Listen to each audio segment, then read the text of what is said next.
So I wanted to get this thing that I've been playing around with on video. I've been working on a 3/4 concept, which sometimes can mean a polyrhythm. Like 2/3, for instance, would be playing, say, eighth notes with your left hand, and then with your right hand playing eighth note triplets. So you get this polyrhythm kind of effect. That's not what I'm talking about. I'm talking about groups of 3 notes in a 4-note structure. So if you're in a 4/4 time signature and you've got 16 16th notes, or 4 per beat, if you're doing groups of 3 and then looping those, then you have 1 and then that loop starts over on and then 2 and then it continues. So it gallops over the beat line, and that's cool. I like that kind of phrasing because it doesn't sound as structured. And so I want to show you what that looks like and the way that I've been using it, and that is a revised version of the John Bonham triplets. So the Bonham triplets are right-left kick.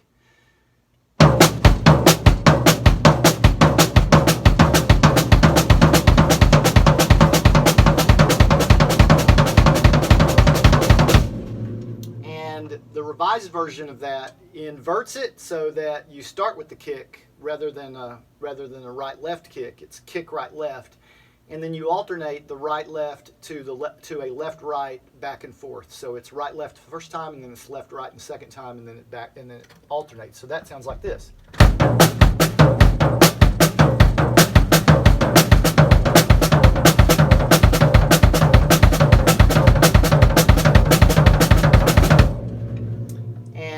So then it moves that idea into a groove context, which is built around a half-note rock, halftime rock beat, which is this.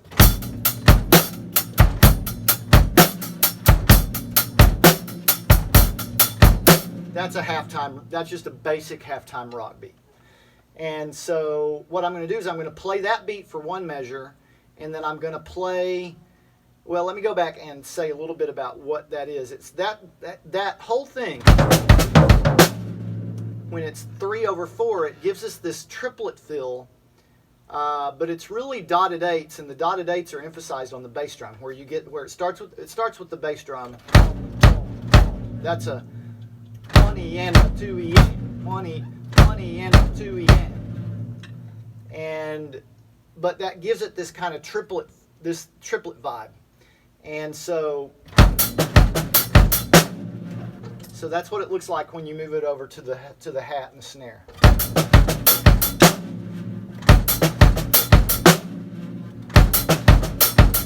Now I could keep going, but I want to just emphasize it through that backbeat on 3.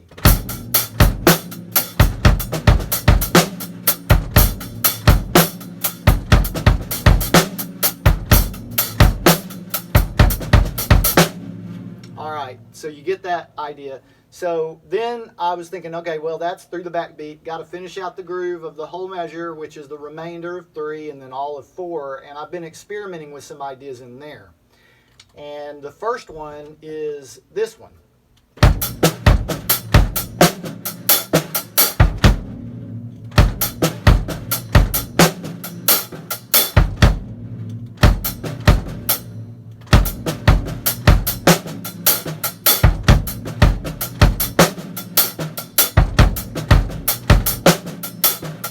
I don't know how well the ghost notes are coming in on there, but everything other than the backbeat is designed to be ghosted, and the softer you can play those, the better.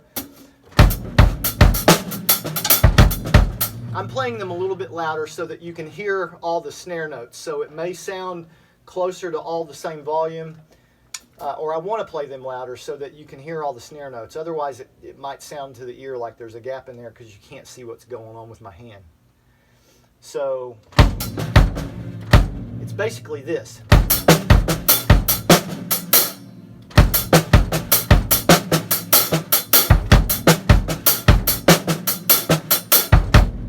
So you'll notice that there's a diddle in there with the backbeat, comes right after that, a second hit. That's designed to be ghosted.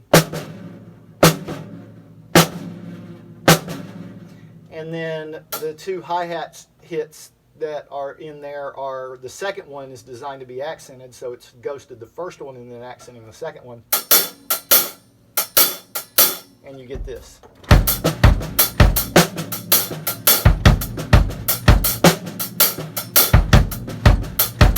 And that played faster sounds like this.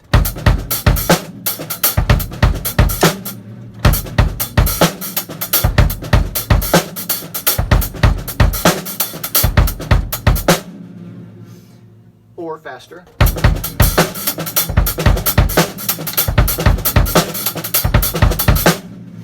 So that's the first idea. The second one is this.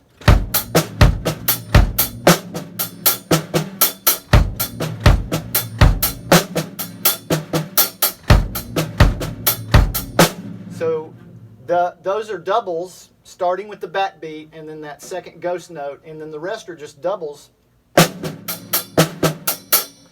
And all of those, and all the snare notes are designed to be ghosted. And kind of maybe a little bit lighter also on the doubles that are on the hi-hat.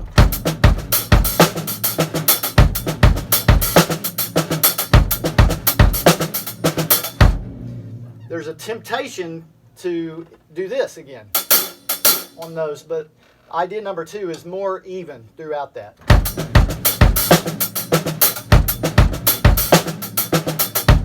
And then idea number 3 has a doubling of the bass drum in it, and that sounds like this.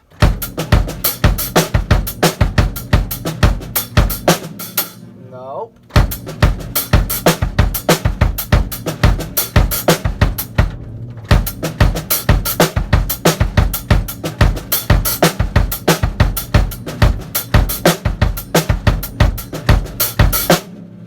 So those are the 3, and looping those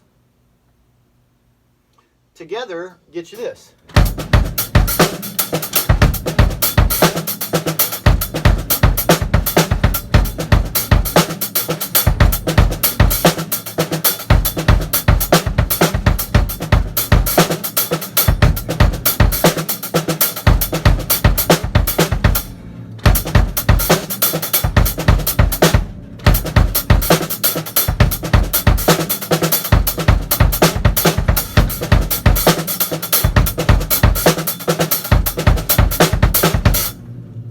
So then I thought, well, wonder what it would sound like if I moved my right hand, my hi-hat dedicated hand, over to the toms, and that sounds something like this.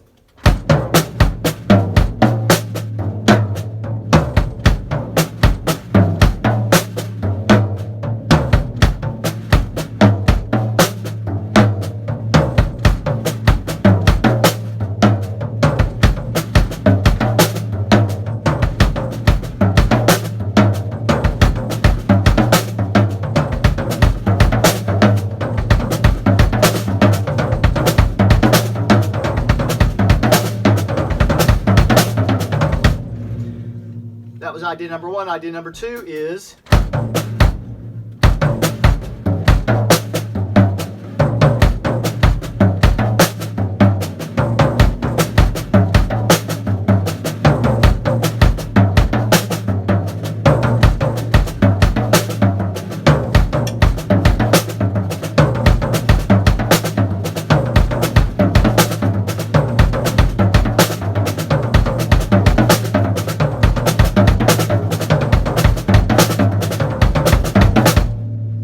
idea number 3 is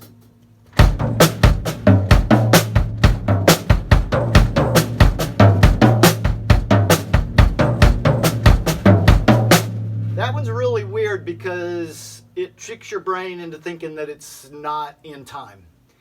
And it is. It's 16 16th notes in there, promise. But there's something about, especially that end of the beat 4, where it kind of feels like it's rushing back into a bass drum, or it maybe has an extra bass drum in there, which I think is, I don't know, I think that's cool that it tricks your ear into thinking that it's something and it's not.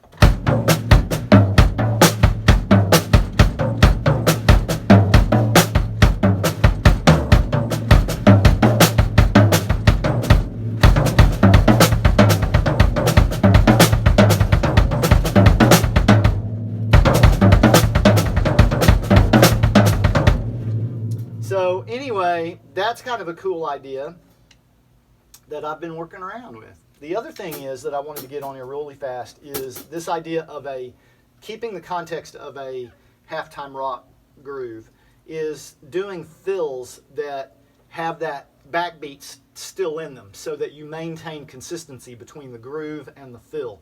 That rock on the downbeat of 3 is consistent. And one of the ideas that I came up with was after that, so you're playing the groove, you hit the backbeat on 3, and then the rest of, and then you do a whole measure fill after that. But you've got to deal with 3 and 4, and so you kind of do a pickup fill into a measure fill, and that sounds something like this.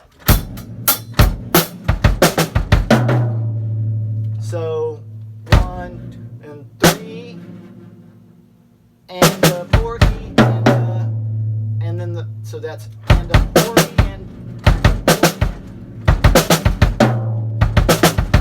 yeah, so it's and 40 and that's kind of like a pickup into the measure long fill. And 40 and 40 and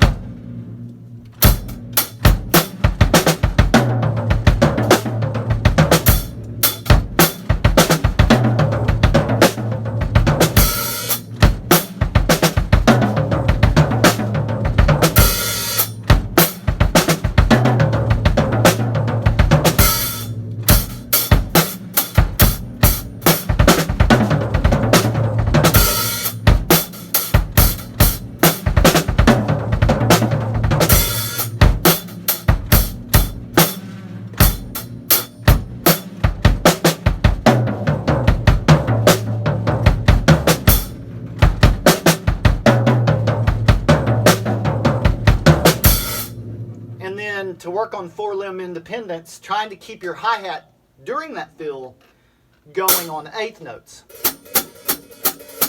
Slowing it down a little bit.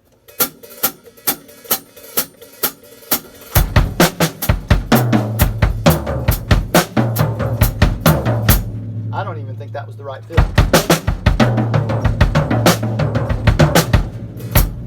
Let me do it in a beat.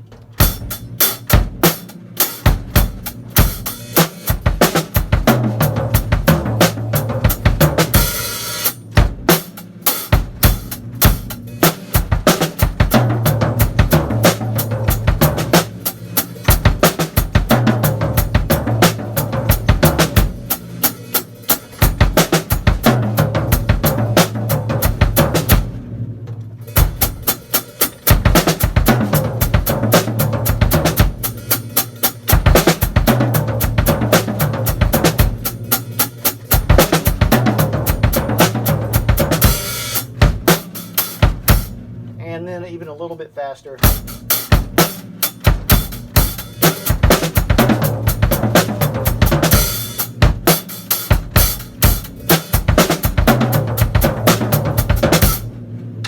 So just a couple ideas.